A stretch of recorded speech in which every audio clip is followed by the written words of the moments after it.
Welcome back to r/LegalAdvice, where we read surprisingly interesting stories that usually don't end in a cliffhanger. Before we start, I would just like to say happy birthday to user Orca from our subreddit. Let's all wish a happy 40th birthday. Without any further ado, let's dive right in. And the first one is titled, UPS guy messaged me on Instagram to ask me about my discreetly packaged order. Is this legal? Who should I talk to? I got a DM request 3 weeks ago that I only saw today. It was from someone I don't know who lives in my area and works for UPS. I googled his name, it said his job title and where he lives. He asked me if I ordered something from name of adult website. I did in fact order something from the website, but the package return address has a corporate name, discreet packaging on it instead of the website name. I don't remember the package being damaged, but either way, I'm not sure why this guy would ask me that and why the question would come from his personal Instagram account. I am more than a little creeped out by this, and I want to know if this is just poor taste or if it is illegal to ask personal questions about the deliveries. If it is illegal, who would I talk to report him? And a user in the comments said, "Hi, former UPS warehouse shift manager here. While not illegal, something like this is so incredibly against UPS policy, it's not even funny. Report him, they will fire him so hard it will make his head spin." And guys, I'm curious, how would you handle this situation? Has anyone ever looked through your packages? Let us know in the comments. By the way, as far as I know, here where I live, that is not really common unless it is around the Christmas time, where some, let's call them very dedicated, post office workers love to go through your packages. And now we will read the update to the UPS story. First, I want to thank everyone who took the time to comment on the original thread as well as the BOLA thread. I've never had this much karma in my life, and of course it is on a throwaway. Special thanks to the people who work in UPS and other delivery services for clarifying the logistics of what happens behind the scenes. I did contact UPS and they responded quickly to put me in contact with the correct people. At no point have any of the employees made any inappropriate comments about the order itself. They have also made no excuses for the employees' behavior and have been very apologetic. They have told me this is not the behavior they promote and not the way they expect their employees to behave. I don't want to get too far into the details until I have more info. And guys, I did some investigative digging once again, and the OP actually said that the person in question got fired and in the end he got his package delivered. The next one is titled, Spent the night in a holding cell because having a uniform, keys to the building and the alarm code is not enough proof I worked there and not breaking in. Ontario. I work at a local computer repair shop. We are closed Sundays, but my boss allows me to come in on Sundays because it fits better with my school schedule. As I was leaving yesterday out the back door, 2 cops pulled up and arrested me for breaking and entering. I tried to explain to them that I worked there and I would prove it by unlocking the door and turning off the alarm. They said that wasn't proof and arrested me anyways. I did not put up a fight because I'm not stupid. They let me try to call my boss, but he was out of town ice fishing for the weekend and did not have a cell signal, so he did not get my message until this morning. They still did not let me go until about an hour ago when my boss physically came to the police station and told them that I do work for him. Apparently someone down the street had called in about me because we are not open Sundays, so no employees should be there.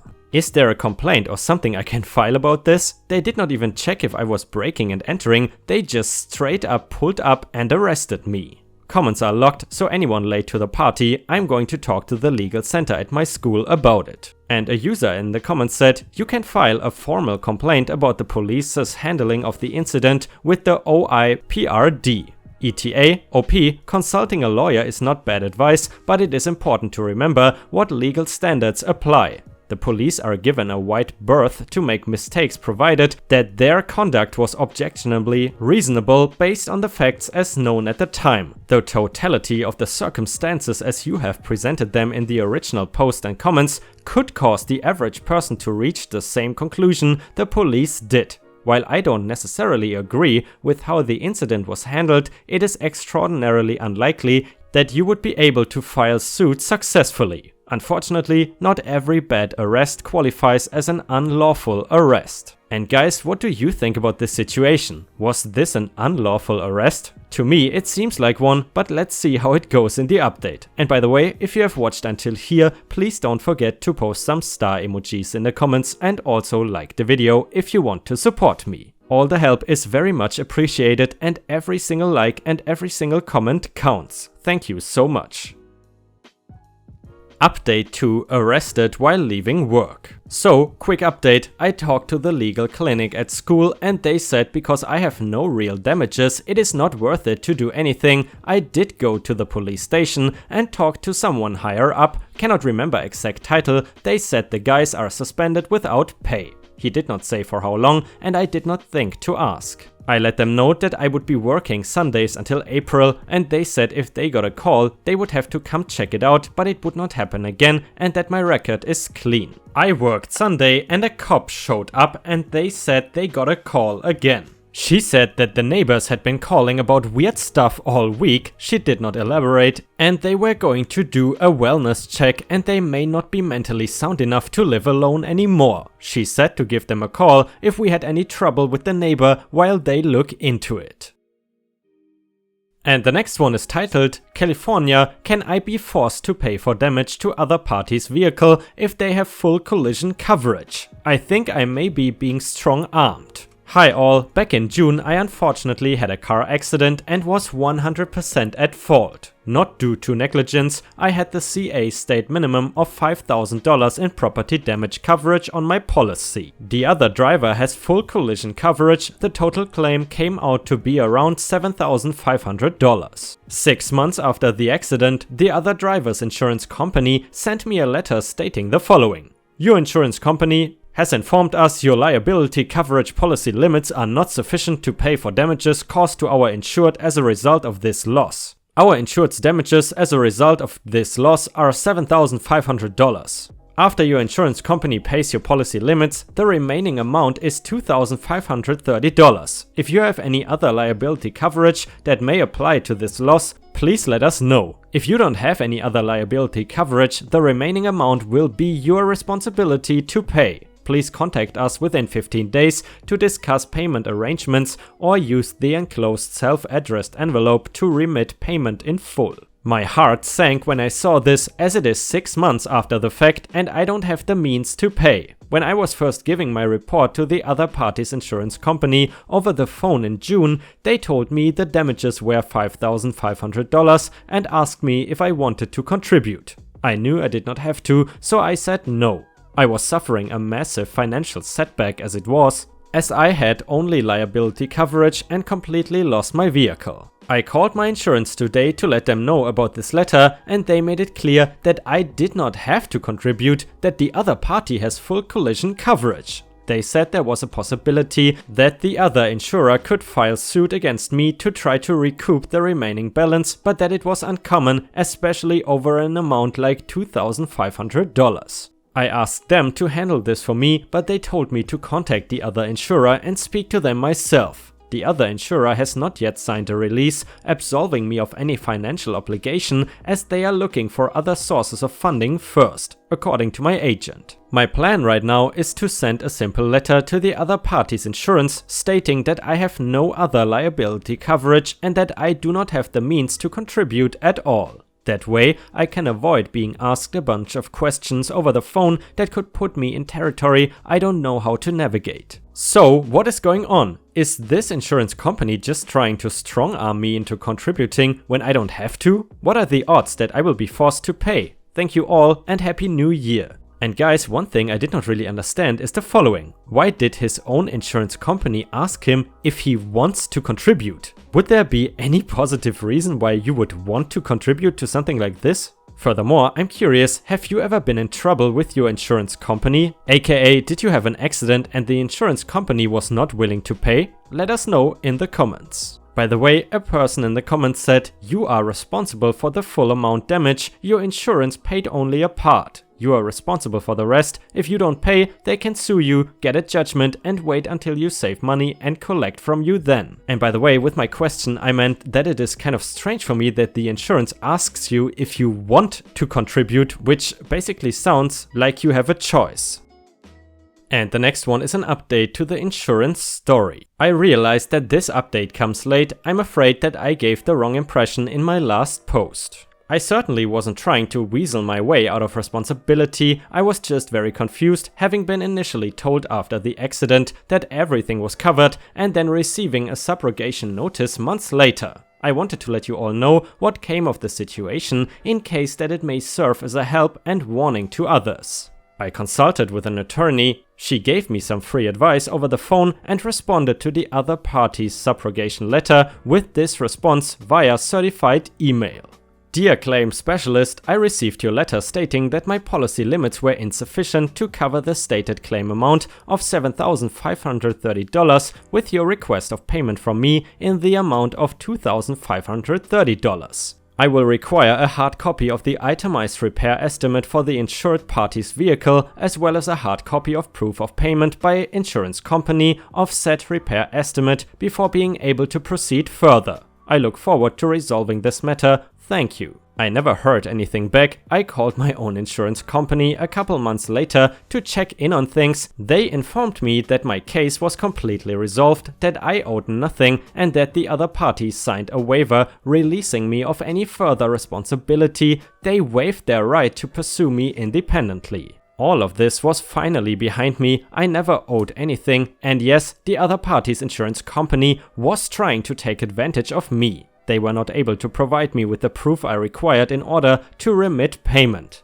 I called the attorney back to thank her for her help and tell her what happened. She told me that insurance companies try to do this all of the time and it is perfectly legal. They will obtain multiple repair quotes, go with the cheaper one, but send you the more expensive quote and claim it is what you owe. It is disgusting. So always consult with an attorney and ask for proof before remitting payment on a subrogation claim. Don't let insurance companies intimidate you. This was a very happy ending for me through a very stressful situation. I hope this update helps someone else. Happy New Year! And I gotta say, I'm very surprised that insurance companies are legally allowed to do this. This sounds like a crystal clear scam to me. Unless of course I understood something wrong. Please let me know in the comments what you think about this situation and the ability insurance companies have to basically scam you.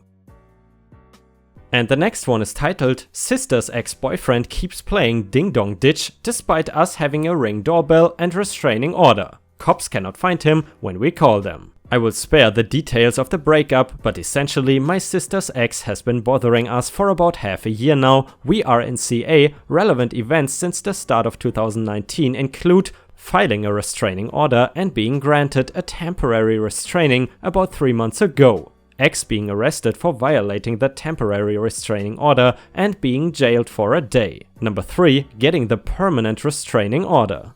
4. Being arrested for violating the permanent restraining order for a month and being released on probation. Probation conditions explicitly state he's not to contact my sister or be within her vicinity. Despite being on probation, he's playing Ding Dong Ditch at random times during the late night for the past week. We have video evidence of him being here through our Ring doorbell. We have called the cops multiple times and they take a while to get here, and by that time they cannot find him. Or they don't try too hard. Her ex is homeless, living in his car, probably, and disowned by his parents, so we really don't have a clue where he is during the day. It was easier to get him arrested the first couple times because he actually stuck around for someone to open the door, but now he's given up on that completely and he does not seem in his right mind anymore. Last time I spoke with him, he claimed to be hearing voices and we have heard him talking to himself a couple times on the Ring videos. He's not doing anything violent, but you never know. He could snap and do something crazy one day. My sister spoke to his probation officer and told her the situation. He's currently scheduled to appear to court next month to address his probation violation. I'm not sure if there's anything else we can do about this situation other than keep calling the cops and hope he attends his hearing next month. Anything else that could possibly help us? And a user in the comments said, CA cop here, are you getting reports for each time he violates the court order? Or do the cops just say, couldn't find him, and drive away? Are they taking the ring footage as evidence? He is violating an RO, the detectives and DA should be building a case against him, and he should have warrants. To be honest, at least for me, that sounds like an extremely dangerous situation. What would you do if you were in OP's situation? It seems to me that the cops don't take the restraining order very seriously, even though that guy violated it while on probation. And the next one is an update to the Ding Dong story. This literally happened a couple hours ago, so emotions might be running high. I posted about a week or so ago that my sister's ex was ringing our doorbell and bothering us despite her having a restraining order. The cops have not been able to arrest him. He sporadically came to our house, but not with any regularity, but he came this night and well, he finally went off the deep end. Order of events in numbered format. He threw a hammer through the master bedroom window on the second floor, did not know it was a hammer until after the cops left. Called the cops to come ASAP, proceed to bang on our door and yell like a maniac. He was demanding I or my sister open the door. This lasted a good 10 minutes or so. We have video evidence of him at our front door and via our Ring doorbell. Also, he took his car and rammed it into our patio fence and then into our garage door. Patio fence is still holding up, but it is clear someone ran into it. The garage door was torn off. We don't have video footage of this since the Ring doorbell is on the other side of the house. Once the garage door was torn off, he entered the garage and proceeded to bang on the door in the garage that would lead into the house. Eventually leaves and the cops show up. We spent some time talking to the cops when the ex rolls up into the driveway. Immediately he starts booking it when he sees the cop car. The cops pursue, but according to policy, once the suspect starts running red lights and disobeying traffic rules, they cannot pursue further because if the suspect were to crash into someone due to being chased by police, the police would be held liable. Which I understand the logic behind, but it is very frustrating. And I think that's about the gist of it. Very unfortunate timing this happened today, because the police force was extremely spread thin in the Bay Area today because of the shooting in Gilroy, so they took quite a while to appear. And now the last update to the Ding Dong story. Backstory: my sister's crazy ex-boyfriend has been arrested multiple times for violating her restraining order against him. However, he is extremely persistent and stupid and played Ding Dong Ditch on us for about a month before escalating to vandalizing our house and attempting to break in while my family and I were home. Hello everyone, yeah, I'm still alive, a happier update this time around. So, 2 days after the incident I go to work, but my sister was at home and saw her ex parked near our house smoking weed and probably high out of his mind. So she calls the cops and they amazingly do not take hours to show up. The cops and the ex go back and forth for a while before the idiot starts trying to drive away, but he's stopped soon enough and he's arrested. On the legal side of things, he got his probation revoked, not sure how that benefits us, but and was ordered to be held in custody with no bail. My sister and I actually had to go to court today for his preliminary examination, but we ended up not being needed. Apparently, the defense is calling for a medical evaluation